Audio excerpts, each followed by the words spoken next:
오늘은 조선 역사상 가장 비극적인 왕으로 널리 알려진 단종과 그의 후궁들에 대한 이야기를 해보려고 합니다. 다들 알다시피 단종은 문종의 아들이자 조선의 제6대 국왕으로 즉위한 지 불과 1년 만에 숙부인 수양대군이 계유정난을 일으켜 측근 신하들과 고명대신들을 제거하고 권력을 장악했죠. 결국 단종은 수양대군에게 왕위를 양위하고 상왕으로 물러났다가 완전히 폐위되어 강원도 영월로 유배를 가게 되었고, 결국 17세라는 너무나 어린 나이에 비참하게 생을 마감했습니다. 그런데 오늘은 단종의 이런 비극적 최후뿐만 아니라 그동안 잘 조명되지 않았던 단종의 후궁들인 수계 김씨와 수계 권씨의 이야기도 함께 살펴보겠습니다.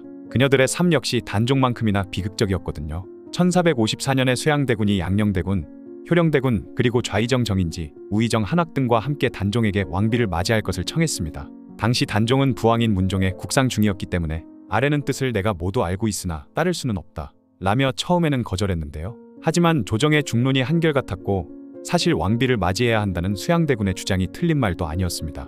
문종의 왕비였던 현덕왕후는 세자빈 시절에 단종을 낳고 산후 합병증으로 세상을 떠났고, 1446년에는 세종의 왕비인 소원왕후마저 세상을 떠나 내전에 왕비가 없는 상황이었기 때문이죠. 비록 단종을 대신 키운 혜빈 양씨 등이 있었지만 그녀는 후궁에 불과했습니다. 그렇게 1453년 1월 8일 창덕궁에서 간택이 열렸고 3명의 처녀가 뽑혔습니다.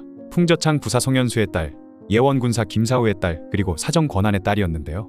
이 간택에는 수양대군뿐만 아니라 영흥대군, 화의군, 계양군, 한남군 같은 종친들과 혜빈 양씨, 숙빈 홍씨까지 참석했다고 합니다. 이 3명 중 송현수의 딸이 왕비로 낙점되어 정순왕후가 되었고, 권한의 딸과 김사후의 딸은 후궁이 되었죠. 김사후의 딸인 수계 김씨는 봉관이 상산이고 중추원 동지사를 지낸 김사후와 우의정을 지낸 이인손의 딸 사이에서 태어났습니다. 권한의 딸인 수계 권씨는 봉관이 안동이고 이름은 중비였으며 세조 때의 공신 권람의 일가였다고 합니다. 그리고 1월 22일 두 사람은 수기로 책봉된다는 교지를 받았습니다. 수계 권씨는 대사원 권준의 집에서, 수계 김씨는 밀성군의 집에서 거처하다가 1월 24일에 정순왕후와 함께 모두 입궁했다고 합니다. 그런데 이들이 입궁한 그해 10월 10일 수양대군은 계유정난을 일으켰습니다. 단종의 측근 신하들과 고명대신들을 제거하고 권력을 장악한 수양대군은 결국 2년 후 단종에게 양위를 받아 세조로 즉위합니다. 하지만 그것으로 끝이 아니었죠. 1457년 정순왕후의 아버지 송현수와 수계 권씨의 아버지 권한은 단종의 복위를 꾀했다는 혐의로 의금부에 하옥되고 단종은 노산군으로 강등되어 강원도 영월로 유배를 가게 됩니다.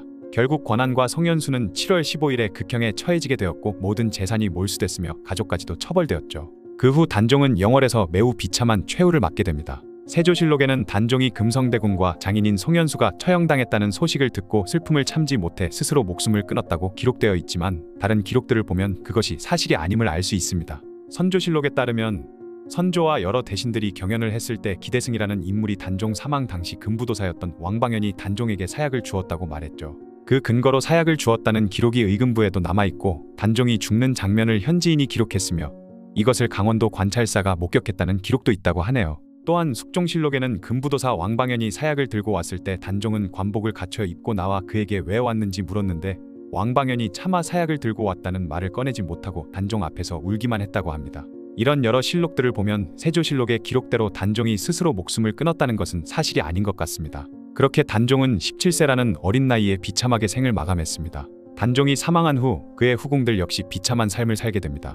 특히 수계 권씨는 아버지 권한이 영모제로 몰락하면서 공신의 노비가 되었습니다. 세조실록의 기록에 따르면 권한의 딸 권중비는 도승지 조성문의 계집종으로 하사되었다고 합니다.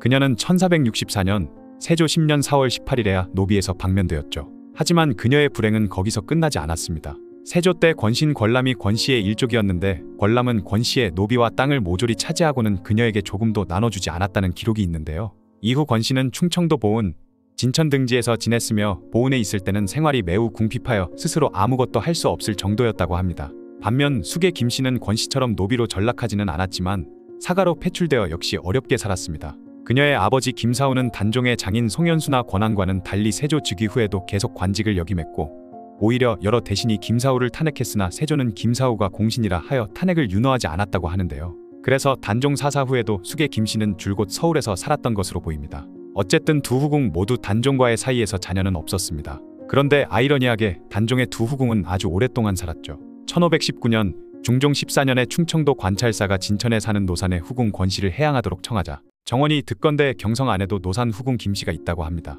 금년 80세가 지났으니 권씨의 예에 따라 해양하도록 하소서라고 아뢰었습니다. 이에 조정에서는 두 후궁에게 해마다 쌀과 소금 등의 물건을 내려주기 시작했는데요. 그리고 1525년 중종 20년에 김씨가 충주에서 살다가 세상을 떠났는데, 중종은 노산군은 이미 폐위된 사람이고 그의 후궁은 부인과는 차이가 있다라고 하여 일체 부위를 내려주지 않았다고 합니다.